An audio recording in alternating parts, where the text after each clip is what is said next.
J'invite à reprendre place.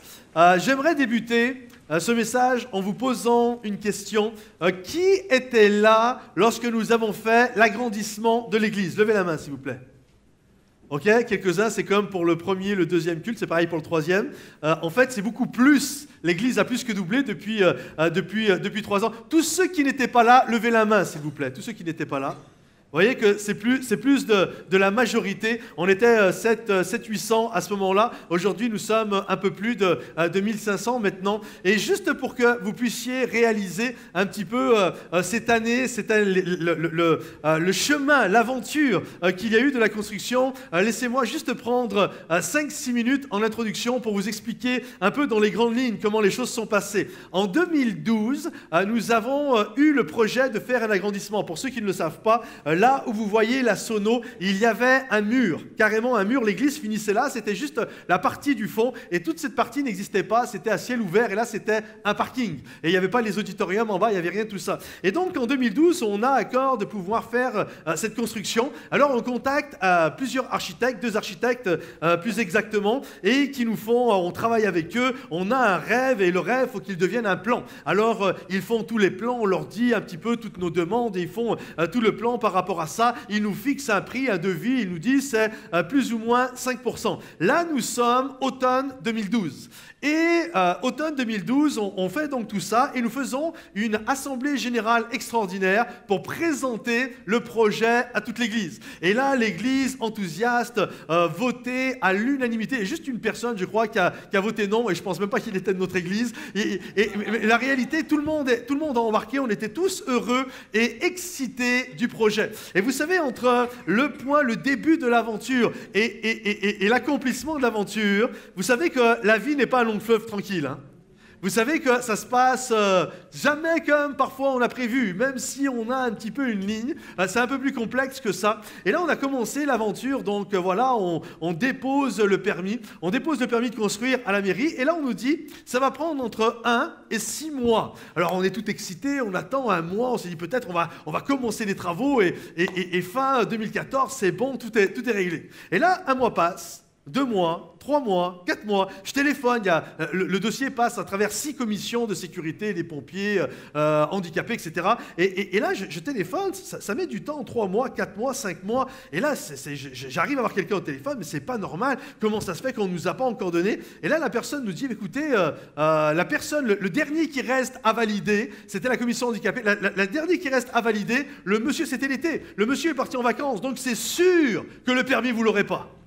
Et là, c'est comme, tout s'écroule, mais c'est quoi cette histoire? Et là, je vais voir l'architecte, il dit, écoute, en fait, je sais ce qui s'est passé, c'est qu'on nous avait demandé à cause d'un WC, il y avait 2-3 cm, ça manquait, donc on a dû refaire les toilettes, et là, en fait, ce qui s'est passé, c'est en off, on ne nous l'a pas dit, mais ce qui s'est passé, tout simplement, c'est que lorsqu'on a redéposé le permis, la secrétaire a oublié de le faire passer à la personne qui s'occupait et qui valide ou pas les choses. Et là, donc, c'est comme ça que c'est passé à l'AS. Donc, les 6 mois s'écoulent, et on redépose, au bout de 6 mois, comme l'archi nous l'avait dit, on redépose le permis de construire. Et là, ça reprend 2-3 mois de nouveau. Et à la finalité, on a eu le permis de construire. Moi, je pensais que... Vous connaissez l'administration française. Hein? Moi, je pensais que ça allait prendre 2-3 mois, cette histoire. Et là, déjà, on a passé 1 année. Ok, 1 année d'attente. Et là, c'est bon, maintenant on commence. Et calme-toi. Il faut mettre un piquet et il faut avertir les voisins qu'on va faire les travaux. Et là, il y a 3 mois à attendre, voir s'il y a quelqu'un qui se manifeste ou pas. Ok, on met le piquet. 3 mois encore d'attente. On finit, et là, allez, c'est bon, maintenant on commence. Non, maintenant il va falloir faire des forages, etc. Le sol, machin, bidule, chouette. Donc on fait ça prend encore du temps. C'est encore des frais qu'on n'avait pas prévus. C'était à 10-15 000 euros, tous ces trucs-là. Et là, on arrive et donc pour moi c'est bon, donc là le permis tout est validé, tout est fait, et là on passe à l'appel d'offres. Et je me souviens quand on avait fait les devis, c'était les 2 architectes qu'on avait vus nous avaient dit grosso modo les travaux ça va être environ 600 000, entre 550 et 600 000. Et donc on va à la banque, on avait à peu près entre 50 et 100 000 euros de côté pour les travaux, et donc on va à la banque et la banque nous prête un petit peu moins de 500 000 euros. Et là on se dit c'est génial, 500 plus ce qu'on a de côté, on fait les travaux faciles, quoi. Ça va, c'est génial, tout est calé, ça va rouler. Et la réalité, c'est lorsque on a fait le vrai appel d'offres, et qu'on a eu les vrais devis des gens qui devaient travailler, la réalité est la suivante, c'est que de 600 000, nous sommes passés à 950 000 euros.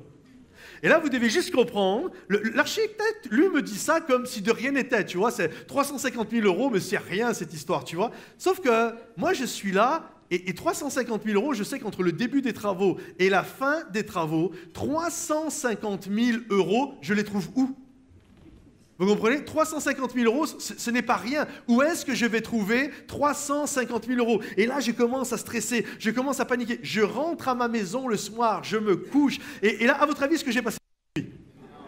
Là, c'était une catastrophe dans ma tête. Mais où je trouve 350 000 euros? Même si les offrandes augmentent, jamais, et même jusqu'encore aujourd'hui, on n'a jamais connu une progression de 350 000 euros l'année. Et là, j'étais là, mais où c'est qu'on va trouver l'argent? Où c'est qu'on va trouver l'argent? Et là, par la grâce de Dieu, le matin, je me lève, j'ai combattu toute la nuit, et je prends la décision. C'était soit on arrête tout, ou soit on y va. Soit on reste à l'étude au début de l'aventure, au plan, ou soit on prend la décision d'y aller, mais il manque 350 000 euros. Et là, j'ai une conviction dans mon cœur, vas-y, je suis avec toi, etc. Et vous savez, Dieu est celui qui pourvoit. OK? Et vous savez que Dieu n'est jamais en retard. Mais vous savez que Dieu n'est jamais en avance. Et là, le matin, quand je me lève, ouais, peut-être on a eu un virement d'un riche donateur américain de je ne sais où, et qui nous a... Non, il n'y avait rien. Il n'y avait rien du tout. Et là, tu dois prendre la décision. Je ne veux pas amener l'église dans le mur. Je ne veux pas être connu comme le pasteur qui a fait faire une faillite à une église, vous comprenez? Et là, le matin, OK, avec la conviction, c'est bon, Seigneur, on y va. Et là, on commence à enclencher ça, et puis il y a une personne qui nous aide, on refait les appels d'offres, et on arrive à faire baisser le prix de 130 000 euros. Et puis là, il y a des personnes qui travaillent à l'église. Il y a eu Marie, il y a eu David Agostini. On l'a pris pendant plusieurs mois à l'église. Il y a eu des dizaines et des dizaines de bénévoles qui sont venus travailler. On a eu Eric Garand qui nous a fait des prix incroyables, hallucinants sur différentes choses. Et on a réussi à sauver un peu plus d'un 100 000 euros comme ça. Et après, le reste, ce qui nous manquait, parce qu'à un moment donné, je ne vous l'ai pas dit, mais ça c'était mes angoisses à moi, je les portais. À un moment donné, il n'y avait plus d'argent. Et là, il nous restait au moins 3 mois de travaux, il n'y avait plus rien. Et là, il y a quelqu'un qui a eu l'idée, faisons une fresque. Pour ceux qui étaient là à l'époque, c'était une fresque qui était là en noir et blanc, qu'on avait mis ici, parce que l'église s'arrêtait là, hein, sinon elle ne pouvait pas être là, elle était là-bas. Et là, on a fait une fresque, et il y avait des carreaux, et les gens devaient acheter un carreau, 50 euros pour ceux qui se souviennent,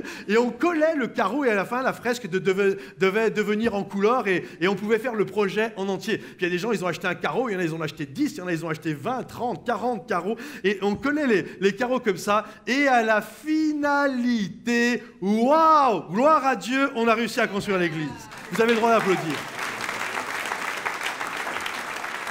Et là, tu as transpiré quand même. Tu as beaucoup transpiré et heureusement, gloire à Dieu, la grâce de Dieu a été là. Les gens se sont donnés, ça a été, vous êtes donnés, c'était juste magnifique. Et là, on avait une deadline, on avait une date butoir parce que le 3 octobre, on devait faire le lancement, l'enregistrement de l'album de Dan Lutten, l'album Majestueux. Et là, tout était, on avait envoyé les documents pour que les commissions de sécurité viennent à l'église. Et là, Dan, les billets d'avion des musiciens qui venaient du Canada, des milliers d'euros d'investis pour son album, etc. Donc ça doit se faire le 3 octobre. Et là, on envoie le courrier pour que les commissions passent, et rien.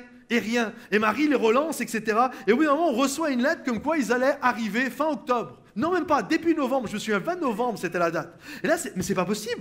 On est fin septembre, et là, nous, on doit enregistrer le 3 octobre. Et là, il y a eu plein de choses qui ont été mises.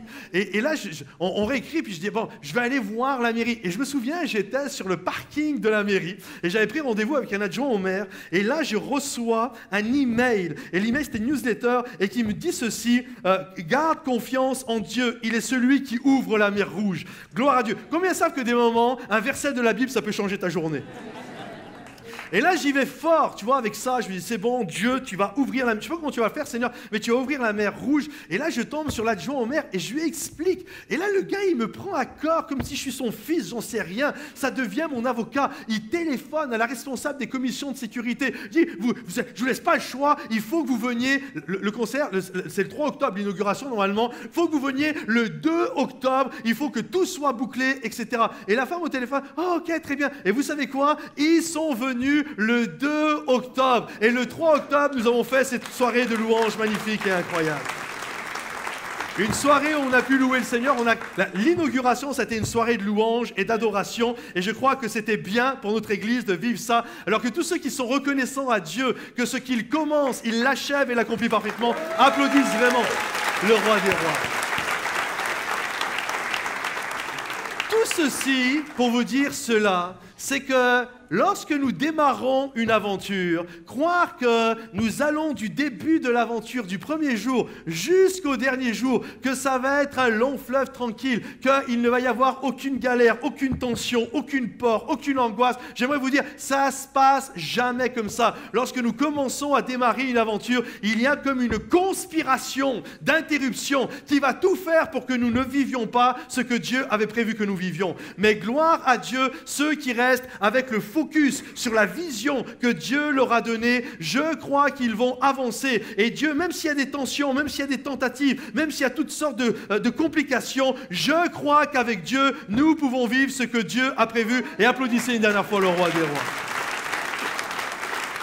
Alors, j'aimerais voir ce matin avec vous un message que j'ai intitulé « Comment ?» parce que c'est intéressant quand même, comment garder le focus sur votre vision ? Parce que chacun d'entre nous, nous avons une vision, que ce soit une vision ministérielle, professionnelle, familiale, au niveau de notre couple, etc. Nous avons une vision. On a ce que l'on désire. Il y a là où on est, on débute un mariage et il y a là où on veut amener notre mariage. On commence notre ministère et il y a là où on veut l'amener. Comment, au fur et à mesure qu'il y a toutes sortes de choses qui viennent faire tanguer, des tempêtes, des choses qui viennent se jeter vers nous, comment garder le focus sur cette vision? Comment garder le focus sur ce que Dieu a prévu pour nous? Alors, juste que nous puissions comprendre, c'est comme je l'ai dit, la vie n'est pas un long fleuve tranquille. Et nous ne vivons pas temps fort sur temps fort. Par exemple, dans l'Église, il y a des moments où nous vivons des temps forts dans l'année. Il y a par exemple nos semaines de jeûne et prière, ça c'est des temps forts. On a Noël, ça c'est un temps fort. Il y a plusieurs moments où nous vivons des temps forts. Et dans notre vie, c'est pareil. Il y a des moments où on a des temps forts. Mais la réalité, la vie aussi est faite de temps faibles. Et si vous avez fait du sport, ça va vous parler ce que je vais vous dire, que vous ayez joué au rugby, au basket ou que vous ayez fait du foot comme moi, il y a des temps faibles, il y a des temps, il y a des moments où j'ai le ballon et c'est moi qui attaque, ou c'est moi qui marque des buts. Mais il y a aussi cette réalité, parfois je baisse le pied parce que la vie fait que je suis fatigué, parce que c'est un peu plus compliqué et ça n'existe pas un match où tu as 100% du temps le ballon dans les pieds. Vous comprenez? Il y a un moment où c'est ton adversaire qui a le ballon. Et il y a un moment où c'est ton adversaire qui est en train de te dominer. Et la manière dont tu vas gérer ce temps faible, il faut comprendre que dans n'importe quelle équipe sportive, on n'apprend pas juste à marquer des buts. On apprend à gérer les temps faibles. Parce que ta capacité à savoir gérer les temps faibles, de gérer la tempête, de gérer les inquiétudes, c'est ce qui va te permettre, une fois que ce temps faible est passé, de pouvoir reprendre, après avoir fait le dos rond, de pouvoir reprendre de la force et de l'assurance et de continuer d'aller de l'avant et de vivre ce que Dieu a prévu pour toi. Alors aujourd'hui, on va regarder trois choses, trois éléments qui littéralement nous demandent d'avoir le focus sur les choses qui viennent nous faire perdre justement la vision. Il y a trois éléments qui viennent régulièrement se jeter sur nous alors que nous sommes là et que nous désirons vivre notre aventure, carrière, ministère, famille, etc. Il y a trois éléments. Alors bien sûr, il y en a un peu plus que trois dans la réalité de la vraie vie, mais j'ai mis les trois majeurs, les trois plus importants, les trois choses qui viennent faire écran et qui viennent te cacher la vue pour que tu perdes la vision. Et j'aimerais vous prévenir sur ces trois choses afin que lorsqu'elles arrivent, vous puissiez les identifier pour que vous puissiez ne pas vous laisser avoir par un piège de l'ennemi, mais pour que vous puissiez continuer d'avancer afin de vivre ce que Dieu a prévu. Alors la première chose, pas compliquée, c'est là je pense que vous l'auriez tous deviné, c'est la peur. La peur dans les moments d'inquiétude, votre focus peut être mis à mal. Lorsque j'ai peur, lorsque j'ai passé la nuit et j'apprends que c'est 350 000 €, j'aimerais vous dire qu'il y a un moment donné dans la nuit, je ne voyais plus que les 350 000 €. Vous comprenez? Je ne la voyais plus l'église. Je ne la voyais plus la finalité de la vision. La seule chose que je voyais, c'est le stress. Il me manque 350 000, je ne les ai pas, je vais amener l'église en faillite, je vais être connu comme le pasteur qui fait n'importe quoi, l'église va être brisée, etc. Je ne voyais plus que ça. comprenez-vous? Et lorsque l'on a peur, on ne voit plus la construction, on ne voit plus ce que l'on voit aujourd'hui physiquement avec nos yeux, on ne voit plus que la chose qui nous fait peur et qui nous stresse. Il y a un moment donné dans la parole de Dieu, Jésus est avec ses disciples et il est sur une plage. Et là, il est sur la mer, il est autour de donc cette mer qui est là, la mer de Galilée. Il se retrouve sur la plage, et la plage qui est à l'ouest. Et il dit à ses disciples, voilà, vous êtes à l'ouest, vous êtes ici, vous êtes sur cette plage, mais maintenant vous devez aller de l'autre côté. Parce que c'est de l'autre côté que l'on va vivre les choses. Et là, les disciples font quoi? Ils obéissent à Jésus. Donc, ils partent pour aller de l'autre côté. Et certainement que dans leur tête et dans nos têtes, quand Jésus nous dit quelque chose et que nous obéissons à Jésus, ça va être cool. Il ne va pas y avoir d'embrouille, vu qu'on a obéi à Jésus. Vous comprenez? Sauf que la Bible nous dit, ils montent sur le bateau, et alors qu'ils sont en chemin, prêts à vivre leur aventure, prêts à aller de l'autre côté, la Bible nous dit qu'une tempête s'est levée. Et là, ça commençait à brasser. Là, ça commençait à avoir les grosses vagues et toutes ces choses-là. Et là, ça commençait à être le stress le plus total. Et là, la Bible nous dit que Jésus arriva vers eux en marchant sur l'eau. Et là, ils ont littéralement commencé, et j'arrive à le comprendre, là, au niveau stress, ils sont au summum du summum. Hein. Là, c'est la tempête, c'est les vagues, c'est le bruit, c'est les tonnerres. Et en plus, ils voient quelqu'un qui marche sur l'eau. Et la Bible nous dit, ils pensent que c'est un fantôme. Vous connaissez ce passage? Et là, ils poussent des cris de frayeur. Pour avoir peur, ils ont peur. Et là, le mot qui est intéressant, vous savez que le Nouveau Testament a été écrit en grec. Et le mot fantôme, en grec, c'est littéralement le mot fantasma. Et ce qu'on appelle le mot fantasme. Le mot fantasme, en fait, en grec, a donné fantasma, a donné fantasme et a donné fantôme. En d'autres termes, vous savez ce qu'est un fantôme ou un fantasme? Un fantasme, c'est le fruit de l'imagination. C'est-à-dire que ce n'est pas réel ce que tu vois. C'est ton imagination qui te fait des tours. En fait, ça n'existe pas dans la réalité. C'est ça un fantasme. Ça n'existe que dans ta tête. Et là, alors qu'ils sont dans l'aventure pour aller vivre ce que Dieu a prévu pour leur vie, d'un seul coup, leur imagination commence à leur faire des tours. Et ils commencent à avoir peur. Et ils commencent à voir des fantasmes. Ils commencent à crier et à hurler. Et là, Jésus s'approche. Je ne sais pas combien il est, 10 mètres, 15 mètres, 20 mètres. Et là, Pierre se dit, non mais en fait, c'est Jésus. Et là, voici ce qui va se passer. Voici l'épisode qui est extrêmement intéressant. Il est dit ceci. Pierre prit alors la parole et il dit ceci. Seigneur, si c'est bien toi, ordonne-moi de venir vers toi sur les eaux. Jésus lui dit, viens. Pierre descendit de la barque et marcha sur les eaux pour aller vers Jésus. Mais voyant la force du vent, il eut peur. Et comme il commençait à s'enfoncer dans l'eau, à enfoncer, il cria, Seigneur, sauve-moi. Aussitôt Jésus étendit la main, le saisit et lui dit, homme de peu de foi, pourquoi tu doutais? Et quand ils furent montés dans la barque, le vent cessa. Il y a cette réalité d'un Pierre qui sort de la barque. Il y a Jésus qui est de l'autre côté, et Jésus lui dit, vas-y mon gars, c'est l'aventure. Marcher sur l'eau, on est d'accord que c'est une aventure? Hein? Pas sur le miroir d'eau à Bordeaux, hein? Ça c'est facile. Okay? En plein milieu d'une mer qui est déchaînée. Ça c'est la vraie aventure. Okay? Et Jésus lui dit, il est là-bas, vas-y mon gars, viens. Viens, c'est moi, je te dis, viens. Et là, Pierre sort de la barque, c'est déjà quelque chose quand même, c'est quand même, il a de la foi le monsieur. Hein. Il sort de la barque. Et là, il commence à marcher. Écoutez bien, le texte est clair. Tant que Pierre regarde Jésus, tant que Pierre a le focus sur Jésus, sur la vision de ce qu'il doit faire et accomplir, c'est-à-dire marcher et aller jusqu'à Jésus, tout se passe bien. Pierre marche sur l'eau. Pierre va là où il est appelé à aller. Sauf qu'à un moment donné, qu'est-ce qui se passe ? Pierre commence à regarder autour de lui. Vous savez que le pire ennemi de la vision, c'est la vue. Hein. Et là, il commence à regarder autour de lui. Il ne voit plus, il n'a plus le focus au bon endroit. Il focalise plus son attention sur le bon endroit. Il commence à regarder autour de lui. Il commence à entendre le tonnerre. Il commence à voir les vagues. Il y a toutes ces choses-là. Et la Bible nous dit que d'un seul coup, celui qui était en train de marcher sur l'eau, la Bible nous dit que d'un seul coup, il est en train de s'enfoncer dans l'eau. Heureusement, Jésus vient toujours à notre secours, il vient, il le prend, il le relève, mais qu'on s'entende bien et qu'on le comprenne bien.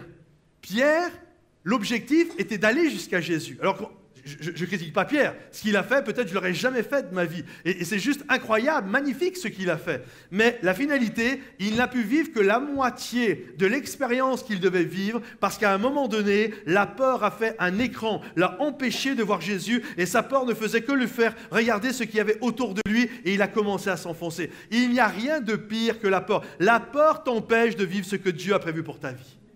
La vie n'est pas un long fleuve tranquille. Quand tu fais une aventure, ça ne va pas être cool de A à Z. Il va y avoir toutes sortes de complications et la peur va être là. Je me souviens lorsque j'étais au Québec, avec mon épouse, nous sommes partis au Canada de 1999 à 2002. Et je me souviens, juste avant de venir, de revenir en France, Dieu me parle. Et Dieu nous parle avec ma femme pour, il faut retourner au Canada, il faut retourner en France. C'est là que je t'appelle à développer ton ministère, etc. Et puis toutes les choses qu'on allait vivre jusqu'à nous, jusqu'à maintenant, aujourd'hui. Et sauf que moi, au Canada, j'étais bien. J'étais bien au Canada et ça se passait bien. Et là, je me souviens un soir, comme une réunion comme celle-ci, c'était un Impact. Et un vendredi soir, j'étais assis au fond de la salle et littéralement, je vous le dis, j'avais les larmes qui coulaient. Et j'ai dit, non Seigneur, je ne veux pas aller en France. Je ne veux pas aller en France. Ils sont méchants en France, je ne veux pas aller en France, Seigneur. Mais vraiment, j'étais en stress. Ce n'est pas une blague. C'est pas une blague. J'avais peur des Français.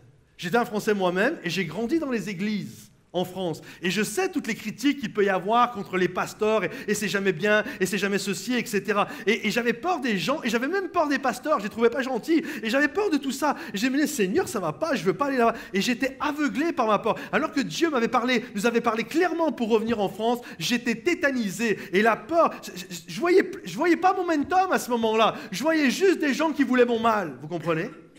Et là, heureusement, et Dieu connaît toutes choses, il m'a envoyé un pasteur cette soirée-là, qui était un pasteur français, ça c'est l'humour de Dieu, Thierry Noël, pour ceux qui le connaissent. Il est venu s'asseoir à côté de moi, d'un seul coup, j'ouvre les yeux. Je suis en train de stresser à cause des pasteurs français et des gens français. Et là, d'un seul coup, il y a ce pasteur français, il ouvre les yeux, il met sa main, son bras autour de moi, et puis il me dit, ah, je peux prier pour toi. Et là, on a commencé à partager, il a prié pour moi, et par la grâce de Dieu, quand on a fini de discuter, je ne voyais plus la peur des Français ou ceci ou cela, je voyais plus que ce que Dieu allait accomplir. Même si je ne savais pas que ça allait s'appeler Momentum, je voyais quand même Momentum. Et je crois que mon Dieu, lorsqu'on garde le focus sur lui, qu'on focalise sur ce qu'il veut faire pour nous, je crois, au-delà des peurs, les peurs sautent et nous vivons tout ce que Dieu a prévu que nous puissions vivre. Et que tous ceux qui le croient disent Amen et applaudissent. Et cela dit, les Français ont été très gentils avec moi. Mais il y a cette notion, des moments, la peur vient se jeter sur toi et elle t'empêche de voir ce que Dieu est capable de faire. J'aimerais te dire, si Dieu, tu es là et Dieu t'a dit « let's go », c'est parti l'aventure et que tu as commencé à marcher et qu'il commence à y avoir des complications, des choses qui viennent te faire chahuter, des vagues qui se jettent sur toi, j'aimerais te dire, ne t'inquiète pas, c'est normal. Garde les yeux. S'il y a un moment où dans l'échelle d'avoir ton focus, de porter attention à la vision, sur une échelle de 1 à 10, il y a un moment où tu dois être à 10 sur 10, c'est quand la peur vient frapper à ton cœur. Dès que tu as peur, tu devrais dire juste vision, vision, vision. Vous comprenez ? Vision, même si j'ai peur, vision, c'est quoi que Dieu veut pour moi ? Et parce que je vais avoir mes yeux sur le focus, sur la vision de ce que Dieu a pour moi, alors je marche, et même si c'est compliqué, je marche et je vais finir par accomplir tout, et de prendre possession du pays où coule le lait et le miel, de prendre possession de l'héritage que Dieu a pour moi. Et là, applaudissez vraiment pour de vrai, s'il vous plaît. Je ne laisse pas la peur m'arrêter et je vais de l'avant. Autre chose, celle-là peut-être vous ne l'avez pas vu venir du tout, c'est le plaisir. Le plaisir, littéralement, peut nous empêcher de vivre ce que Dieu a prévu pour nous.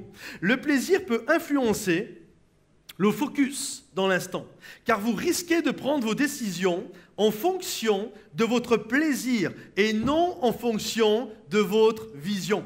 Comprenez-vous ? C'est extrêmement important. Regardez ce qu'il est dit dans la Bible. Démas m'a abandonné par amour pour le siècle présent. En d'autres termes, pourquoi Démas a abandonné ? Alors que Démas, c'était vraiment un personnage, une personne sur qui c'était un jeune, sur qui Paul fondait plein d'espoir. Mais la Bible nous dit que malgré l'appel qu'il y avait sur sa vie, malgré le fait que c'était un super gars, la Bible nous dit qu'à un moment donné, les plaisirs de ce monde, Les plaisirs de ce siècle ont détourné, alors que Démas, tout comme Paul, avait une boussole et Dieu les amenait à aller dans cette direction et qu'ils suivaient la boussole. À un moment donné, des plaisirs sont arrivés et au lieu de rester sur le focus, de focaliser sur ce que Dieu, la vision, sur ce que Dieu voulait pour lui, il s'est laissé distraire par des plaisirs et il a commencé à perdre pied. Qu'on s'entende bien, je ne suis pas en train de prêcher contre le plaisir. Moi-même, j'aime énormément le plaisir. On aime tous le plaisir. Mais on doit comprendre ceci, c'est que quand je vais travailler fort pour obtenir et vivre tout ce que Dieu a prévu pour moi, ne vous inquiétez pas, il va y en avoir des bons temps et du plaisir. Mais c'est la boussole de là où Dieu me conduit qui doit faire office d'autorité dans ma vie et non pas les plaisirs qui viennent se glisser comme ça. Je reste focalisé. Et qu'on s'entende bien, vous savez des moments, vous savez ce que veut dire le mot péché ? En grec, le mot péché se dit amartia.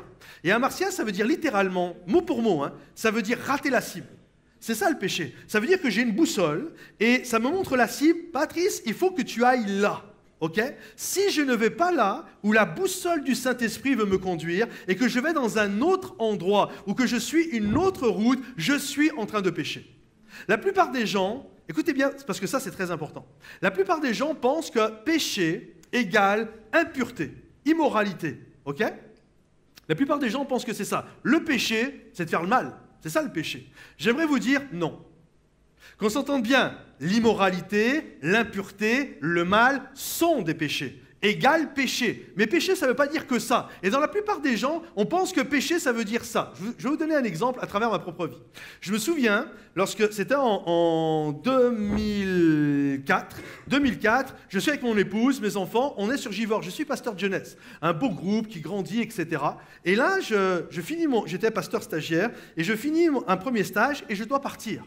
Et un pasteur sur Paris me demande de venir le rejoindre.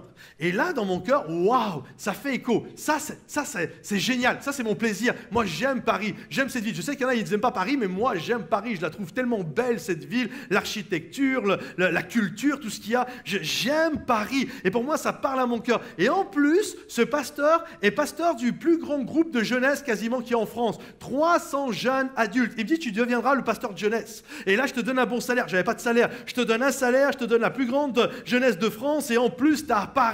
Et c'est la capitale, et j'aime ça. Et là, tout de suite, ça parle à mon ego, ça parle à mon plaisir. C'est tout ce que j'aime.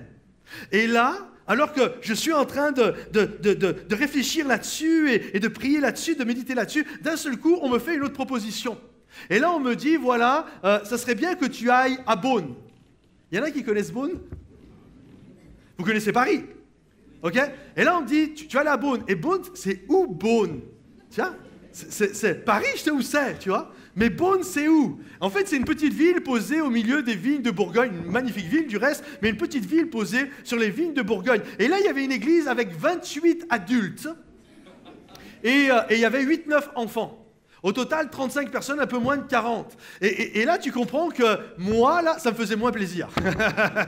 Entre Paris, 300 jeunes, un salaire, etc. Et aller à Beaune avec 28 adultes, en plein milieu de la campagne, des vignes, etc. Ça me fait... C'est pas ça. Mais comprenez ceci. Dans mon cœur, j'ai senti le Saint-Esprit clair et net, la boussole. J'ai senti Dieu qui me disait, tu vas à Beaune. C'est là ta place. C'est là que tu dois aller. Et j'aimerais vous dire, heureusement que j'étais du coup, maintenant, vraiment, je le sais pourquoi. Et c'était juste génial que j'aille là-bas. C'était vraiment la boussole. Mais j'aimerais vous dire, j'ai combattu dans mon cœur. Parce que moi, j'avais envie d'aller sur Paris. Maintenant, laissez-moi vous poser cette question. Comprenez, pour vraiment éclairer vos lanternes, aiguiser votre intelligence spirituelle. Si j'avais été à Paris et que j'avais prêché j'aurais fait quoi à Paris? J'aurais prêché la parole de Dieu. Je me serais occupé des jeunes. Est-ce que c'est un péché? Certains disent non, d'autres ne sont pas sûrs. Moi, j'aimerais vous dire que c'est un péché. Parce que vous devez comprendre que le péché n'égale pas forcément faire des choses immorales. C'est quoi le péché? Le péché, c'est désobéir à Dieu. Donc, quand Dieu te dit, c'est là que tu dois aller, et que toi, tu prends une autre route, même s'il n'y a rien de mal, immoral, impur, dans une autre route, mais c'est ton plaisir personnel, mais qui t'éloigne, tu rates la cible, c'est ça le péché. Le péché, ça veut dire rater la cible. Si tu rates la cible, si Dieu t'attend là, et que toi, tu vas là, c'est un péché.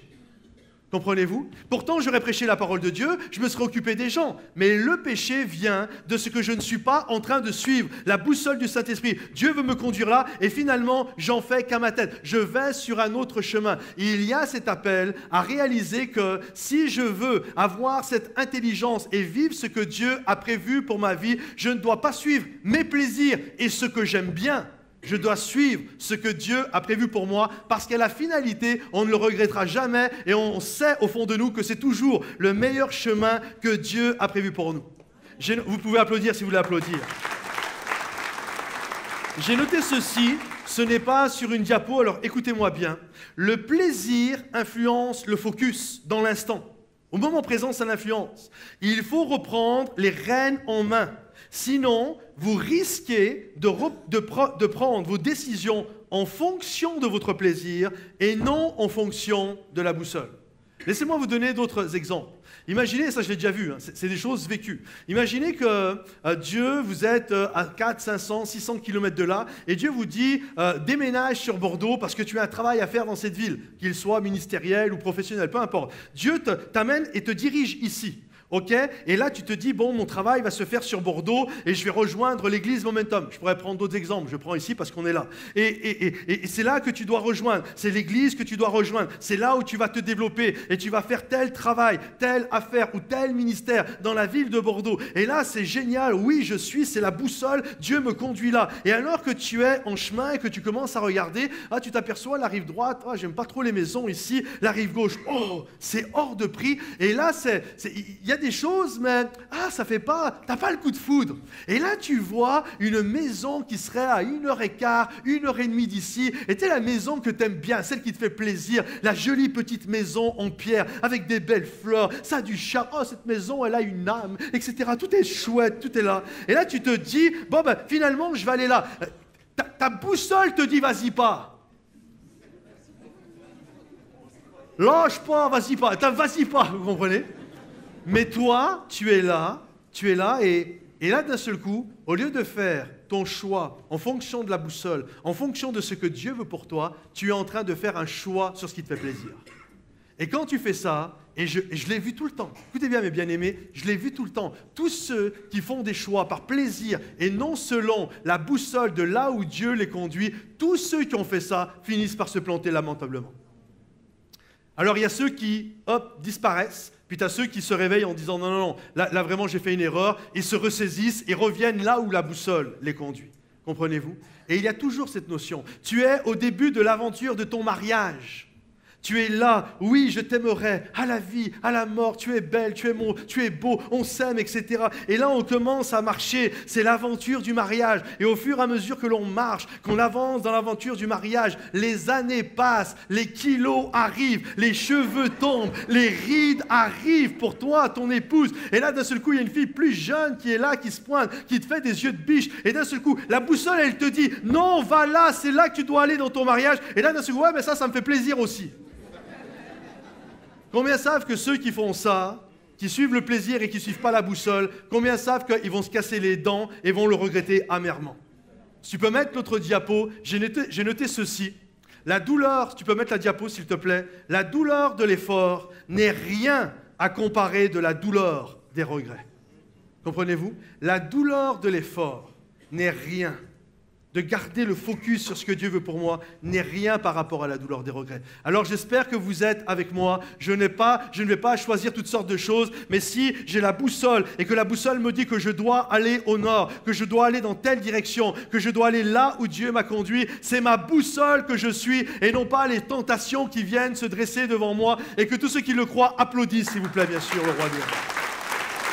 Je choisis ma vie en fonction de ce que Dieu a prévu. Et la dernière chose que j'aimerais voir avec vous, qui est une chose extrêmement importante et qui fait rater parfois des destinées que Dieu avait prévues, c'est de choisir en fonction des autres. Cela nous éloigne de notre cap.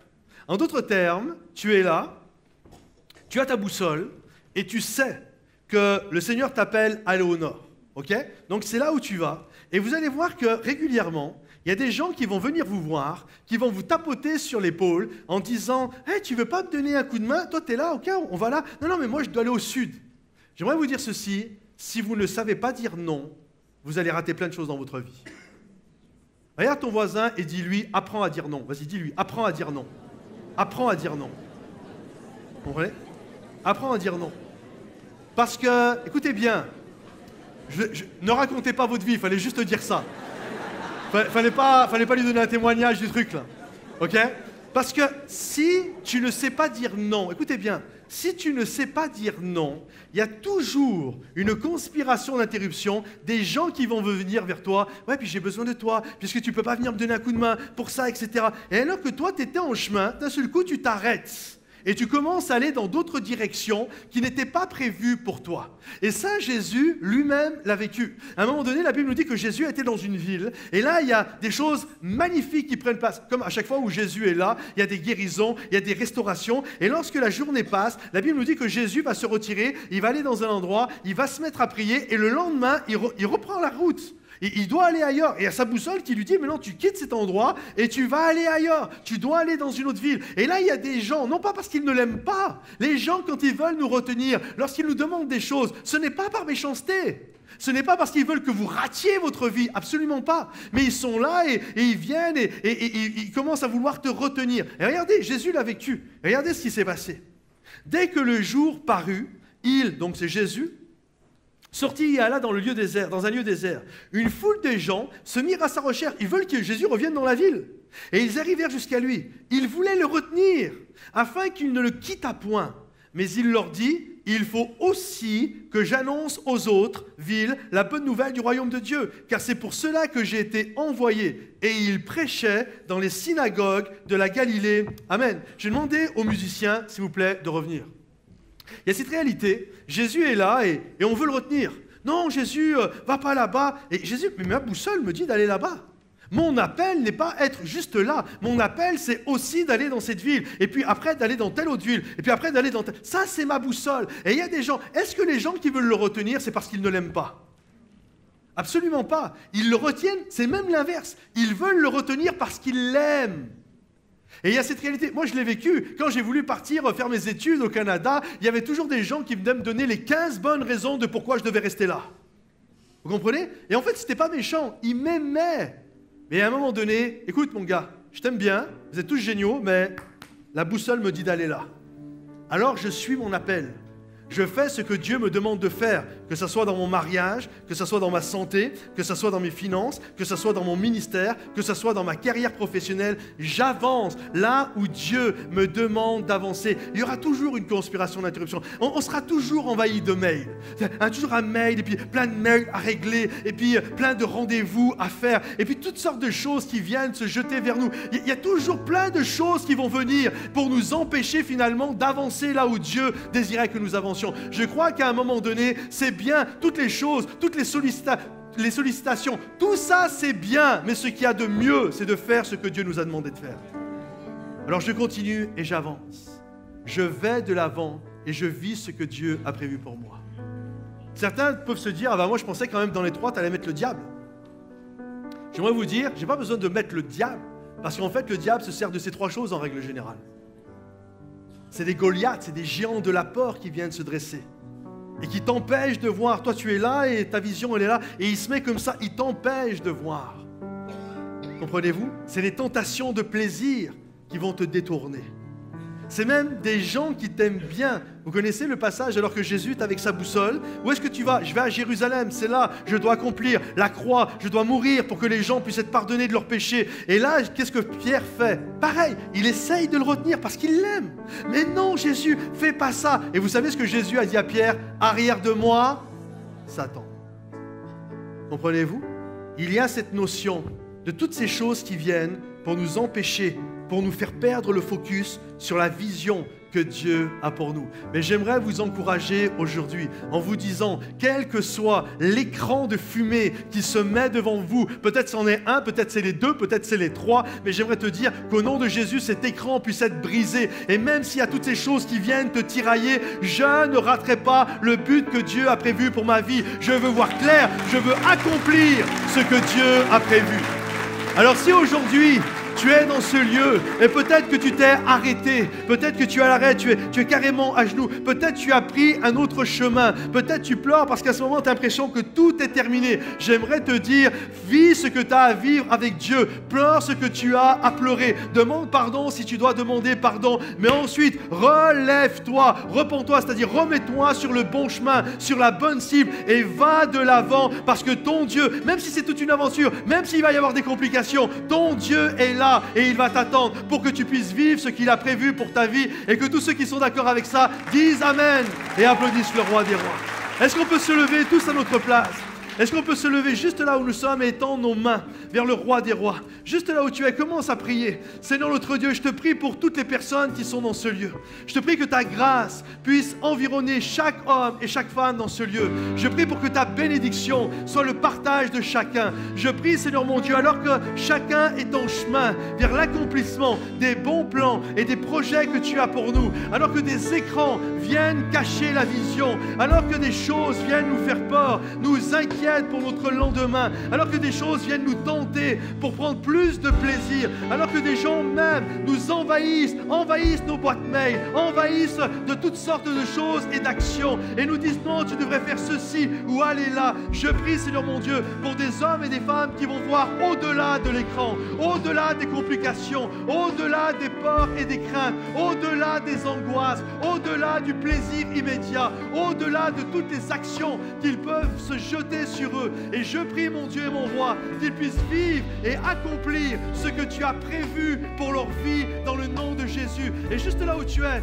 commence à célébrer ton Dieu et dire oui Seigneur, je veux vivre et je vais avancer dans les plans que tu as prévus. Au-delà de tout Seigneur, au-delà des complications, je vais vivre la vie que tu as prévue pour moi et que tous ceux qui le croient disent Amen et acclament et applaudissent le roi des rois.